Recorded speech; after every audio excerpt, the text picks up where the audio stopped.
এই সিজনে একদম ফ্রেশ বাজারে কাঁকরোল পাওয়া যায়। আর আজকে আমি কাঁকরোল দিয়ে খুবই মজাদার একটা রেসিপি আপনাদের কাছে শেয়ার করছি।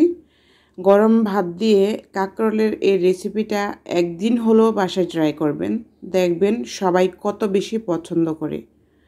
এখানে আমি 3টা কাঁকরোল নিয়ে নিয়েছি আর সাথে নিয়েছি কিছু রসুন পাতা। এটাকে আমাদের এখানে রসুন পাতা বলে, আপনাদের এখানে কে কী নামে ডাকেন জানি না।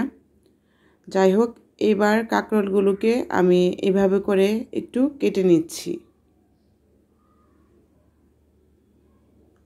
প্রত্যেকটা কাঁকরোল ঠিক একইভাবে আমি কেটে নিচ্ছি। এই তো, একটু ভিতরে একদম বিচি পর্যন্ত যাই, যাতে এভাবে করে ভালো করে কেটে নিতে হবে। 3-4টার মতো দাগ কেটে নিলেই চলবে। তো সবগুলো কাঁকরোল আমি সেমভাবেই কেটে নিয়েছি। এবার এগুলোকে পরবর্তী স্টেপের জন্য রেডি করে নিচ্ছি। চুলাতে একটা কড়াইয়ে আমি সামান্য পরিমাণে তেল দিয়েছি। এখানে আমি সয়াবিন তেল দিয়েছি, আপনারা চাইলে কিন্তু সরিষার তেলও দিতে পারেন। সামান্য লবণ দিয়ে ঢাকনা দিয়ে ঢেকে ঢেকে আমি এগুলোকে উল্টে পাল্টে লাল লাল করে ভেজে নিচ্ছি। প্রতিটা পার্ট ভালো করে ভেজে নিতে হবে। এবার এখানে আমি ব্যবহার করছি বেশি করে কাঁচামরিচ, রসুন আর কয়েক পিস পেঁয়াজ আমি পাতলা পাতলা স্লাইস করে কেটে নিয়েছি। এবার বেশি করে রসুন পেঁয়াজ দিয়ে দিচ্ছি।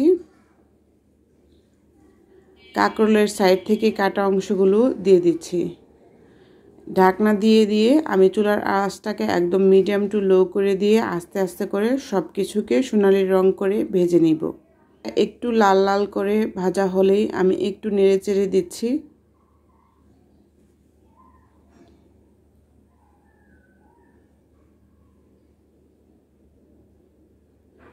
এবার এখানে আমি ব্যবহার করব কালো জিরা আর কয়েকটা শুকনা মরিচ।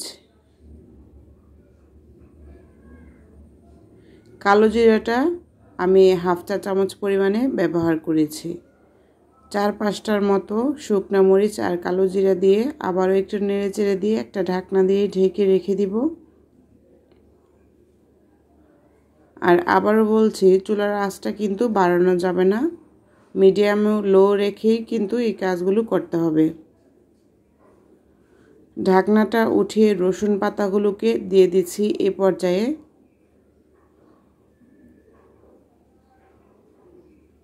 রসুন পাতাগুলো দিয়ে বেশিক্ষণ চুলাতে রাখবো না, চলে যাব পরবর্তী স্টেপে।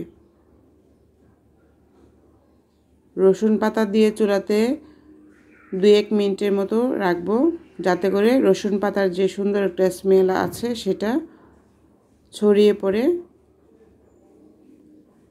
সব কিছুকে ভালো করে ভাজাভাজি করে নিয়ে এবার সব কিছুকে চুলা থেকে নামিয়ে একটা প্লেটে নিয়ে নিচ্ছি।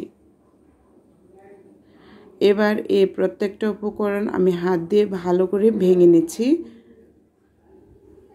কাঁকরোলগুলো আর রসুন পেঁয়াজগুলো ভালো করে চটকিয়ে নিয়ে হাতের সাহায্যে। আর এগুলো কিন্তু এই পর্যায়ে আপনারা একটু ঠান্ডা করে নিয়ে তারপর চটকে নেবেন।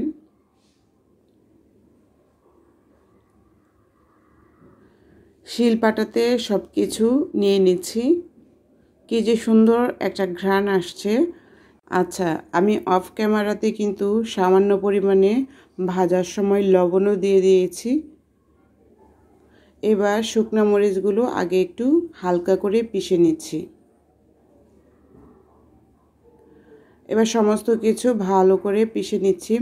একদম মিহি করব না, একটু আধ ভাঙা টাইপের রাখবো সব কিছু। আর এই কাজটা আপনারা চাইলে ব্লেন্ডারে করতে পারেন, তবে ব্লেন্ডারে করলে অনেকটাই একদম মিহি হয়ে যায়, সেজন্য খেতে ভালো লাগে না। শিলপাটাতে আধ ভাঙা করে খেলে ভীষণ মজার। গরম গরম ভাত আর এক টুকরো লেবু দিয়ে কিন্তু 2-1 প্লেট ভাত খাওয়া এটা দিয়ে কোনো ব্যাপার না। আপনারা চাইলে এই কাঁকরোলের সিজনে কিন্তু এই ভর্তাটি তৈরি করে খেতে পারেন, ভীষণ মজার। আপনাদের কাছে কেমন লেগেছে অবশ্যই জানাবেন।